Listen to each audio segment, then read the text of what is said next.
Hi, everyone. Welcome to another episode of the Path to Profit podcast. If you're joining me for the first time, my name is Bobby, and this is the first episode of the Trader Talk. My goal is to take different discussion topics that I believe will help everybody improve their trading and share it with you. And this weekend, I noticed a flaw in my personal trading and thought it would be a great thing to share, be open with you guys, and hopefully use it so everybody else can learn from it. So, without further ado, this is the Trader Talk.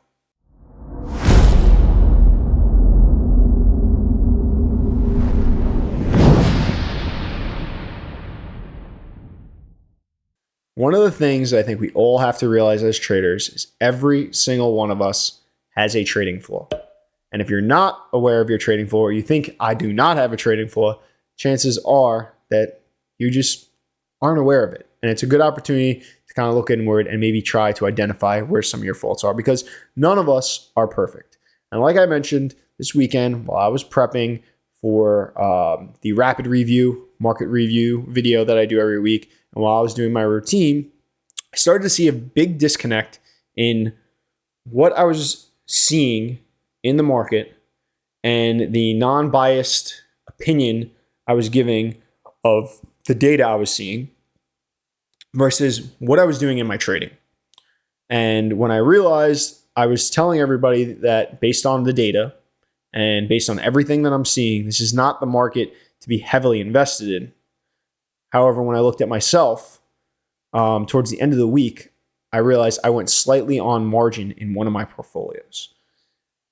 And that was a key trigger to me to say, somewhere during this week, I made an emotional decision, not a decision based on the data.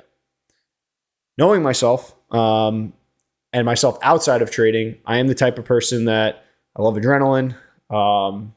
I love to be busy. I love to be active. I don't like to sit around. I like to always have something going on, something to do. And I know that that can very easily translate into my trading as well. And it's something I've become conscious over and something I've identified through a lot of performance reviews as being a fault that can affect me. And I think it's very important to do that kind of stuff and identify where your faults might be so that you can hopefully find a way to stop it from affecting your trading. So, like I said, going through everything, I start noticing I am way too heavily invested in this market based on what this market is telling me. And I know what happened. Part of it was I've been trading fairly well. The market's been doing fairly well. There's a couple opportunities I had to add to some winning positions, and I kind of got a little overzealous and put a little too much money to work. Now, don't get me wrong. This might benefit me. We could open up Monday and the market could just start taking off, and all of a sudden now I'm like, oh, this is the best decision ever. But the point is, it's not about making money. Yes, it is. I understand. Yes, it is. But in order to make money, in order to consistently make money, it is very, very important to be doing the right things. And the right thing sometimes is just not going to be what your mind maybe tells you to do. It might tell you to do something based off of emotions, and then you end up doing the wrong thing that just isn't going to benefit you in the long term. And that's what we're shooting for. We're not shooting for being right in one instance. We're shooting for being overall growing our portfolios and making money long term. So I think for anybody who either knows their kind of flaws or maybe even somebody who doesn't know their flaws, the first thing that you have to do on a regular basis is reflect. And you want to reflect on yourself as a person, and you also want to reflect on the information that the market is giving you.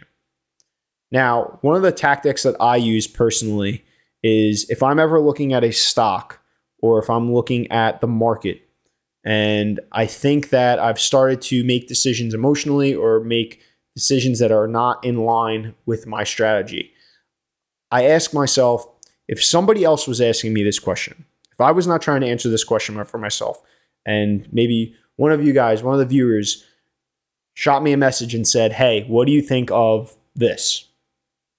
How would I answer that question? And I'm removing myself and detaching myself from the situation, detaching my portfolio, detaching my gains, my losses, whatever it may be, my performance, detaching it. And now I'm looking at it as what is the situation? What are the facts of what I'm looking at? And how would I respond to somebody with myself removed? And that's going to normally give me a much more accurate look at the data versus getting emotional like I did this week and saying, oh, I've been trading very well and my portfolio is doing well, and this is an opportunity to add to some winners based on like some good little add-on points that I have.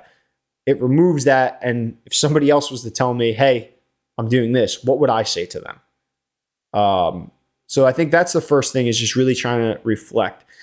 The second thing you got to really say is, am I being honest with myself? And I guess that's also part of that detaching, is if you're not honest with yourself and you're not honest with your actions, it's going to be very, very hard to correct those things. So you may turn around and say, well, this is what I would tell somebody else, but then you'll try to justify what you're doing or come up with another reason why in your situation, the decisions that you're making are okay.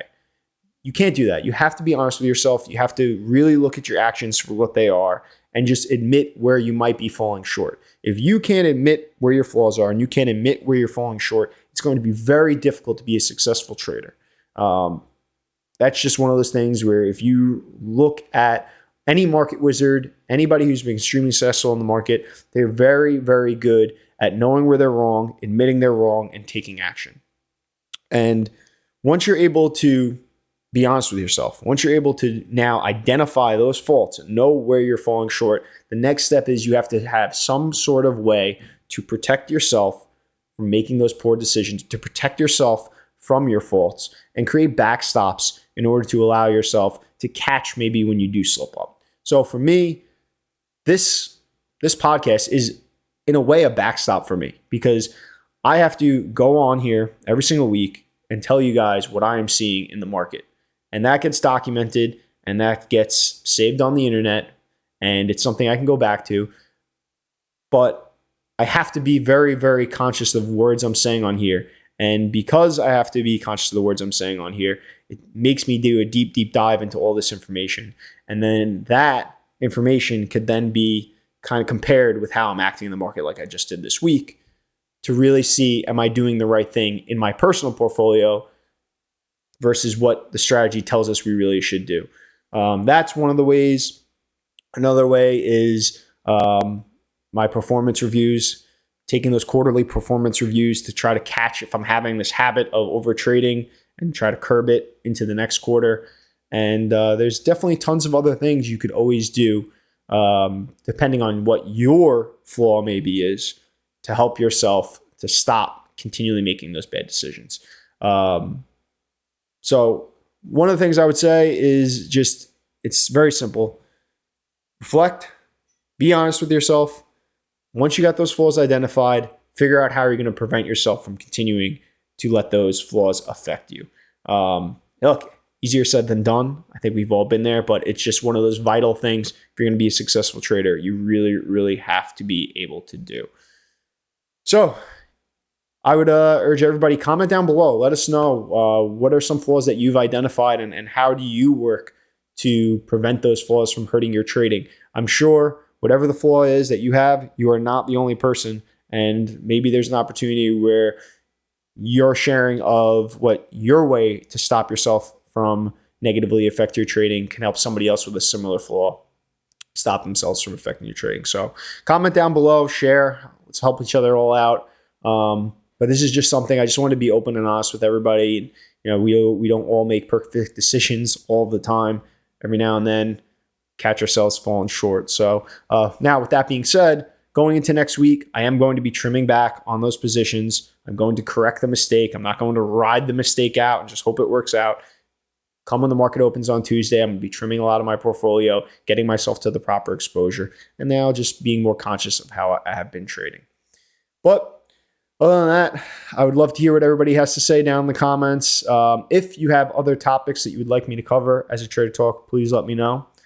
But that's really it. If you made it that far, subscribe, turn notifications. We do this as well as many other topics every single week. Top right-hand corner, you got the rapid reviews that we do every week. And bottom right-hand corner, we got the other, can you remember that? other videos. Sorry, I can't remember that off the top of my head. We'll throw some other stuff down there. I'm not sure what, but that's all we got. See you guys next week.